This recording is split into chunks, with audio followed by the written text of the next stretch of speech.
my name is Jason, and I'm going to be reviewing the brand new Marvel Legends Infinite Series Guardians of the Galaxy line with the Groot as the Build-A-Figure. Okay, first up we have Star-Lord. I'm not big on doing the packaging thing, so just real quick. Here's the side picture of how he's going to look in the movie. Not the same as he looks in the comic in both of his recent, I don't know, costume changes, I guess. So here's the packaging. Yay. Alright, with everything cracked open, here's what the back of the cardboard backing looks like. There's G for G, I hope someone looks at this. Star-Lord. Initial impressions right out of the box. I'm not crazy about the joints. They are very loose and very rubbery. Not a fan of that. It smells good. Not crazy about the design. Looks like a Sunday afternoon Star-Lord, I guess. You know, basic gray t-shirt. It looks just like it does in the movie. Great, cool, but that's what he looks like there. I'm used to the comic version, and I'm sorry, I'm one of those guys. That's the look I'm used to, and I understand it's changed a little bit recently, but I don't know. I guess movie companies still aren't cool with the idea of having comic heroes in uniform. Maybe it's because the Fantastic Four didn't do very well, or maybe it was the writing that killed that. But anyway, that's what I'm used to as far as the comic version of Star-Lord goes. And this is what the other counterparts look like, minus Gamora. She's not in here. Okay, so back to Sunday afternoon Star-Lord, or my new Chris Pratt action figure. The cape feels, or the duster feels pretty good. Reminds me of It's Always Sunny. Has a nice little shoulder bag, I guess, for keeping things like, I guess this is supposed to be a cassette player, probably, guessing from the previews. Or his two very Halo-esque laser pistols. So, there you go. There's the handle. And then if you watch the preview, he finds this little metal ball at some point. I don't know what it does. I don't like reading the spoilers before the movie comes out.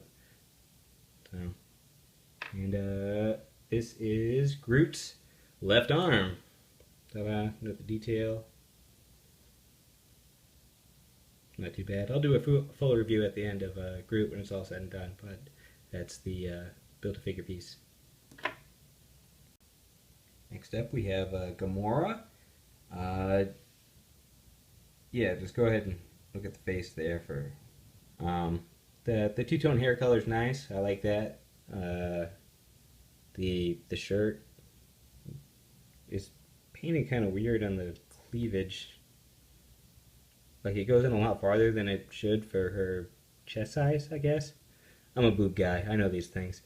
And I feel like these are like abnormally small feet that Hasbro's been using lately, which makes it real fun for trying to get them to stand on their own if you like displaying your figures. Yeah,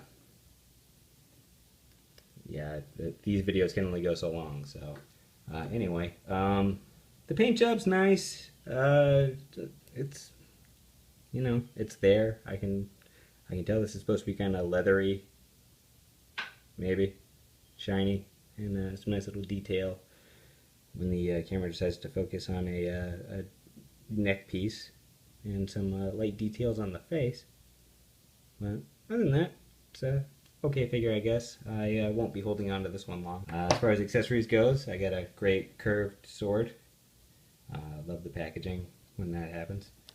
And alternatively, from my Chris Pratt action figure, I got this, it was the sword and this big turd thing, which is also Groot's leg, one of them. Well, I guess left. So, anyway, I'll put that on my wife's pillow tonight and see what she says. Next up, we have Drax the Destroyer. I don't know if I actually go by that name in the movie, but that's his name. Anyway, played by Dave Bautista. I don't think it was all that hard for them to make this figure probably with the molds they already have, although that's Jack's, and I don't know if they would share, but the torso and the legs kind of remind me of the Toxin figure that came out from the Amazing Spider-Man line. Blades. The tattoo, the detail is nice, but it's all the same color, and it kind of washes out with the shiny green underneath it. Sorry. But the detailing on the lines is very nice. The line work. The boots are made for walking. Both hold a knife in each of them, and it goes in and out pretty easy. Beavis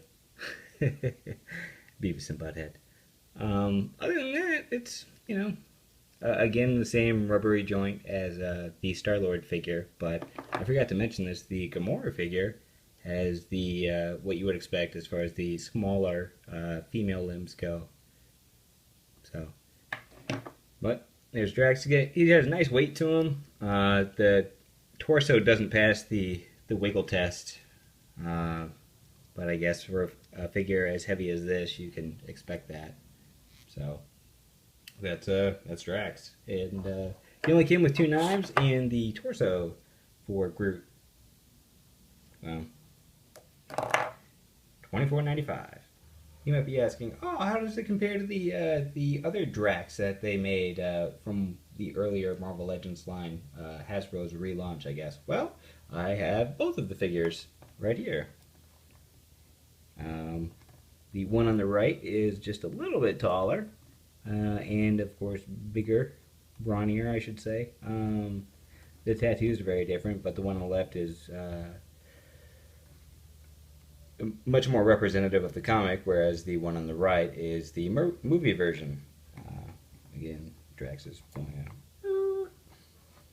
I really should move that, but for now, here's the knife, both curvy. So, am I asking for too much for that to have straight accessories? Yeah, let me know in the comments. But anyway, that's the 2 of them. The one on the left a lot skinnier, the one on the right a lot brawnier. One on the left is more representative of the comic, the one on the right is the movie version. So, you decide. We have Rocket Raccoon. There you go. Oh, he's very small. He looks very close to the film counterpart. You know, what we've seen so far. I'm guessing this is probably going to be the prison outfit that he's wearing in the movie. Nice detail on the face.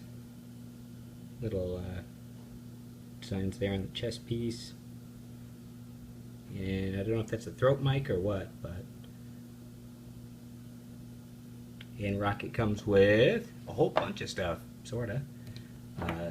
A giant gun, about as big as he is. The chest and headpiece for Groot. I'm Groot. I am Groot. Sorry, that was terrible. And this thing, I don't know what it is. Not bad. Of course, he's the smaller figure, so he's going to have a whole bunch of stuff that comes with him, and I'm totally fine with that. Comparing him to the Rocket Raccoon Build-A-Figure. Again, the one on the left is closer to the comic book counterpart, and the one on the right is the movie figure. Size-wise, they're about the same. The one on the left's head's a little bit bigger, body's a little bit bigger, wearing the uniform that the Guardians wore in the comic, whereas the other one is the, I'm guessing, the prison uniform. So, the Build-A-Figure is a lot heavier. Both, there's no leg articulation. The new one, the tail only goes around, where this one is on a ball joint, so you can move it around a bit. Doesn't do a lot because if you put it too far up, I just realized you guys can't see that. He'll fall over. So there's only really one way you can put that for him. Same thing with the new Rocket. He's not going to stand if his tail's not there to brace him. Moving on to the extended Guardians line is the new Iron Man armor. The standard red and gold that we've come accustomed to. I like the detail. It's very much like a knight in armor. These pop off pretty easy. They both came off during the unboxing, but they snap right back on, and you know, not hard to do. They swivel up and down. Articulation's good. Joints are nice and tight. That's always a plus. Legs are straight. Doesn't have the chicken leg, so that's good. You know, another Iron Man figure for his Hall of Armor. So, great. And lastly, not counting the Build-A-Figure, is my personal favorite, Nova, with the World Mind armor. I've been waiting for this version for quite some time. I think the story changed just before, oh, I'm sorry, yeah, just before the original Nova came out. And as you can see, it's a lot more toned down, a lot more muted than the one on the right, the new one. The paint is very metallic. The face is nice. It doesn't have the creepy pupils like a Saturday morning cartoon does. Shin guards on there pretty good. Helmet is very nice. I am very, very, very happy with this figure. You see a little paint smudge right there. It happens, I guess. I'm not thrilled, but whatever. I'd still rather have this figure with a little paint smudge than not have it at all. So, very happy with this. This one will definitely be displayed in my main collection. Finally, I bring you Groot, the Build-A-Figure. This is Groot. If you don't know, he's supposed to be a living organism that resembles a tree. He'll be voiced by Vin Diesel in the movie, as previously stated. Articulation's not bad. I was kind of hoping for maybe articulated fingers or, I don't know, something. But it's still nice. It's still good. I'm happy with it. The detail on he's very tall in the face. Very nice. I like that a lot. It's a little different than the comic version, but that's okay. This is the reason why I decided to buy the entire line, was because I really wanted this Build-A-Figure. I thought he'd fit in great with the other figures that I have from the line already. The Rocket Raccoon and Drax, wherever he went. So I thought that went pretty well. But what's there to say? It's he's tall compared to the other recent entries as far as Build-A-Figures go. Size-wise, you know, there's several inches there, but for what he has in length, he makes up in girth. So you decide. And here you have the complete Guardians of the Galaxy line. From left to right, you have Drax, Iron Man. In the middle up front there, you have Chris Pratt action figure, also known as Star-Lord. The big guy in the back is Groot. The little raccoon he's holding is Rocket Raccoon. Flying in the background, flying in the background there is Nova. And covering up her face is Gamora.